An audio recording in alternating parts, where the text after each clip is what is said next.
ডিপার্টমেন্টে তুলে নিয়ে গিয়ে বাবিনকে মেরে সমস্ত সত্যিটা বের করলো পরশুরাম। হ্যাঁ বন্ধুরা, সম্পূর্ণটা জানতে ভিডিওটা প্রথম থেকে শেষ পর্যন্ত দেখতে থাকুন।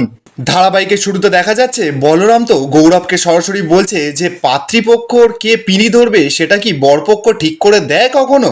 গৌরব তখন রেগেমেগে বলরামের কাছে গিয়ে বলছে যে কিছু কিছু ক্ষেত্রে দেয় বই কি। তটিনী তো এবার ব্যাপারটা ম্যানেজ দিতে গৌরবের কাছে গেছে, গৌরবকে গিয়ে বলছে যে জামাইবাবু মানে হবু জামাইবাবু আর কি, এই ব্যাপারটাতে কিন্তু আমি আপনার সঙ্গে একমত হতে পারলাম না। এই কথাতে কিন্তু আমি বলরামদার সঙ্গে একমত, কারণ বলরামদা যদি চায় যে দিদির পিড়ে ঘোরাবে, সাত পাক ঘোরাবে, তাহলে অসুবিধাটা কোথায়।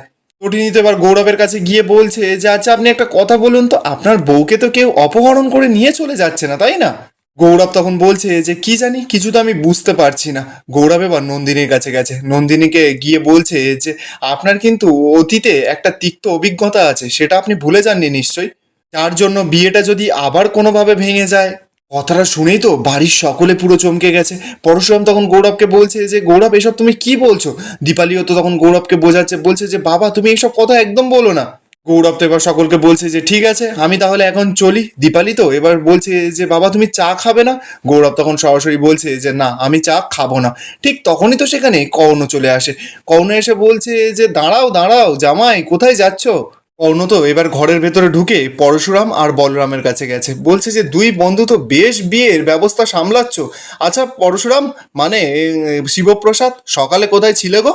পরশুরাম তো এবার ব্যাপারটা চেপে যায়, বলছে যে ওই মালপত্র আনতে গেছিলাম দশকর্মার ভাণ্ডার থেকে। অন্য তখন বলছে যে ও মালপত্র, তা বেশ বেশ, তা বাড়ির জামাই এখন চাকর বাকরেরও কাজ করছে। পরশুরাম তো এবার উচিত শিক্ষা দিয়ে দেয়, বলছে যে কি করব বলুন তো, বাড়ির চাকররা যদি এরকম হাত গুটিয়ে কুটুম্ব সেজে বসে থাকে তাহলে আর আমরা কি করব। কথাটা শুনেই তো কর্ণ আর কাবির রেগে যায়। কাবির তো রেগে মেগে পরশুরামকে বলছে যে এই একদম আমার ড্যাডির সঙ্গে এইভাবে কথা বলবেন না। পরশুরাম তো এবার রেগে মেগে কাবিরের কাছে গেছে, কাবিরকে গিয়ে বলছে যে গলার আওয়াজটা না একদম নিচে, আমি যদি একটা পাঞ্চ করি বা আমি যদি হাতটা মুঠো মারি তাহলে তোমার কি অবস্থা হবে তুমি বুঝতে পারছো, তাই জন্য ভালোই ভালোই বলছি যে গলাটা নামিয়ে কথা বলবে। অন্য তখন চিৎকার করে পরশুরামকে বলছে যে ওসব কথা এখন বাদ দাও, কোথায় ছিলে সারাদিন সেটা বলো।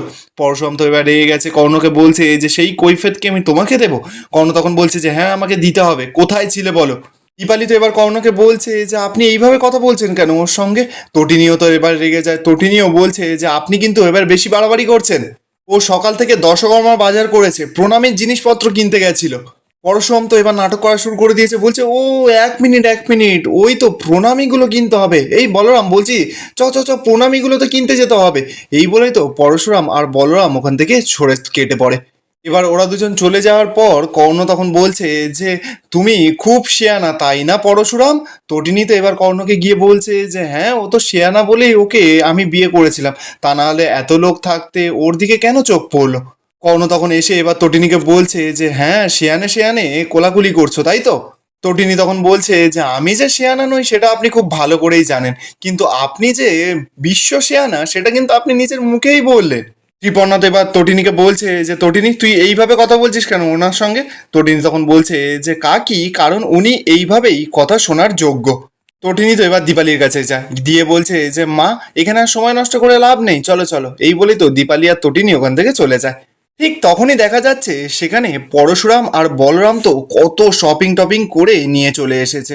কর্ণ তো এবার সেগুলো দূর থেকে দাঁড়িয়ে দাঁড়িয়ে দেখছে আর মনে মনে বলছে যে কিছু তো একটা ঘোটালা পাকাচ্ছে, তা নাহলে অতগুলো মাল কিভাবে সিজ করলো। আর আমি খুব ভালো করে জানি এই সমস্ত কিছুর পেছনে নিশ্চয়ই এই পরশুরাম রয়েছে। এরপর বেশ কিছুক্ষণ সময় কেটে যায়, নন্দিনী, দীপালি, বলরাম, পরশুরাম সকলে মিলে তো একটা ঘরে সমস্ত জামা কাপড়গুলো দেখছে। দীপালি তো এবার পরশুরামকে বলছে যে আমি তোমাকে খাটাচ্ছি অনেক তাই না বাবা। তটিনী তো এবার দীপালিকে বলছে যে মা তুমি এরকম করে কেন বলছো, তোমার জামাই না এইসব করতে একদম অভ্যস্ত, আর ও এমনিতেও দোকান বাজার করতে বেশ ভালোই পারে, ও কিন্তু আবার বাজারে দরদাম করতে বেশ ভালোই পারে। দীপালি তখন একটু মিচকি হেসে ওদের দুজনকে বলছে যে বাবা আমি তোমাদের দুজনের জন্য একটু চা বা কফি করে নিয়ে আসি। এই বলেই তো দীপালি ওখান থেকে চলে যায়। এবার তো দেখা যাচ্ছে বলরাম নন্দিনীর সঙ্গে মজা করছে। বলরাম যে হারটা দিয়েছিল সেই হারটা নিয়ে এসে বলছে যে এই যে ম্যাডাম, নন্দিনী ম্যাডাম, এই যে আমার দেওয়া হারটা আপনি খুলে রেখেছেন, আমি জানি সেটা বরের ভয়ে, আর আপনার বর যা পজেসিভ, কিন্তু আমি আপনাকে বলছি বিয়ের দিন কিন্তু এই হারটা আপনাকে পরতেই হবে। তটিনী তো এবার এসে বলরামকে বলছে যে হ্যাঁ বলরাম দা, ওই দিদি তো ওই হারটা পরবেই। বলরাম তো এবার নন্দিনীর পাশে বসেছে, হাতটা সামনে ধরে বলছে যে কি নন্দিনী ম্যাডাম, আপনি পড়বেন তো? নন্দিনী তো এবার একটু ভেবে বলছে যে হ্যাঁ আমি পড়বো। বলরাম তো এবার নন্দিনীর দিকে এক দৃষ্টিতে তাকিয়ে আছে। নন্দিনীও বলরামের দিকে চোখ ফেরাতে পারছে না, বলরামের দিকে তাকিয়ে আছে। ঠিক তখনই দেখা যাচ্ছে যে পরশুরামের ফোনে মায়া ফোন করেছে। মায়া ফোন করে পরশুরামকে বলছে যে বস, তিনজন এখন হসপিটালে আর একজন এখানে ডিপার্টমেন্টে রয়েছে। পরশুরাম তখন মায়াকে বলছে যে তা কেউ বুঝতে পারেনি তো? মায়া তখন বলছে যে না না, কেউ বুঝতে পারেনি। পরশুরাম তখন বলছে যে ওই মহিতোষ মজুমদার কিংবা সৌরভ সেন ওরা বুঝতে পারেনি তো? মায়া তখন বলছে যে না না, কেউ বুঝতে পারেনি। আচ্ছা বস, আমরা এখন কি করব? এই রেকর্ডটা কি রাখবো? পরশুরাম তখন বলছে যে না না, এখন কিচ্ছু করতে হবে না, আমি এক্ষুনি আসছি। তটিনীতে এবার সকলের সামনে পরশুরামকে জিজ্ঞাসা করছে যে এই যে তুমি এক্ষুনি কোথায় বেরোবে? পরশুরাম তখন নাটক করতে করতে মিথ্যা কথা বলছে, বলছে এই যে ওই যে গোড়ের ফুল দুটো আমি অর্ডার দিয়েছিলাম সেটা আনতে যেতে হবে তো, আর সকাল সকাল তো আমি হাওড়া হাট যাব, সেই ফুলগুলো সব নিয়ে আসতে হবে। ওঠিনি তো এবার ব্যাপারটা বুঝতে পেরেছে, কিন্তু তাও নাটক করছে, বলছে যে ও তাহলে ঠিক আছে তুমি যাও। পরশুরাম তখন বলছে যে হ্যাঁ তুমি একদম চিন্তা করবে না, তোমার দিদির বিয়েটা আমি একা হাতে উতরে দেবো। পরশুরাম তো এবার বলরামকে তুলেছে, বলছে বলরাম চ আমার সঙ্গে। বলরাম তো অবাক, পরশুরাম তো টানতে টানতে বলরামকে নিয়ে ওখান থেকে চলে যায়। ওঠিনি তো এবার নন্দিনীর কাছে গেছে, নন্দিনীর পাশে বসে নন্দিনীকে বলছে যে দিদি, তুই বলরামদার ওই চোখ দুটো দেখেছিস? তুই তো একটা মেয়ে, বলরামদার চোখটা পড়তে পেরেছিস? নন্দিনী তখনই তটিনীকে বলছে যে তটিনী কালকে কিন্তু আমার বিয়ে। তটিনী তখন বলছে যে হ্যাঁ আমি জানি কালকে তোর বিয়ে। নন্দিনী তখন জানাচ্ছে যে গৌরব কিন্তু খুব ভালো ছেলে, ও কিন্তু সমস্ত কিছু শুনে আমাকে ভালোবেসেছে, সমস্ত কিছু জেনে আমাকে বিয়ে করতে চেয়েছে। তটিনী তখন বলছে যে ব্যাস এটুকুই? নন্দিনী তখন বলছে যে হ্যাঁ ব্যাস এটুকুই। তবে তটিনী আমি তোর বরের কাছে কৃতজ্ঞ থাকবো, আমি তোর বরের কাছে ঋণী থাকবো। ও যে আমার জন্য সমস্ত কাজবাজ ছেড়ে দিয়েছে, ওর ডিউটি ছেড়ে দিয়েছে, সমস্ত ফাইলপত্রগুলো ধামাচাপা দিয়ে দিয়েছে।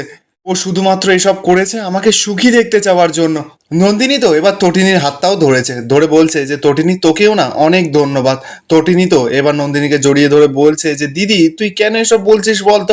আমি তো তোর বোন, আমি করবো না তো কে করবে তুই বলতো?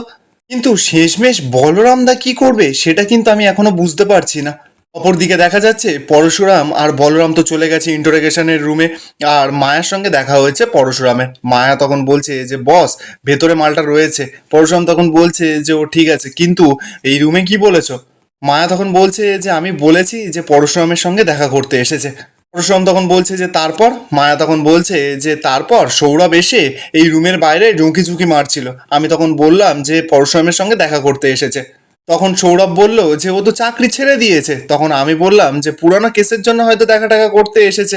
পরশুরাম তখন বলছে যে আর সৌরভ, সৌরভ কোথায় এখন? মায়া তখন বলছে যে এখানে নেই, এখন বোধহয় কফি খেতে গেছে।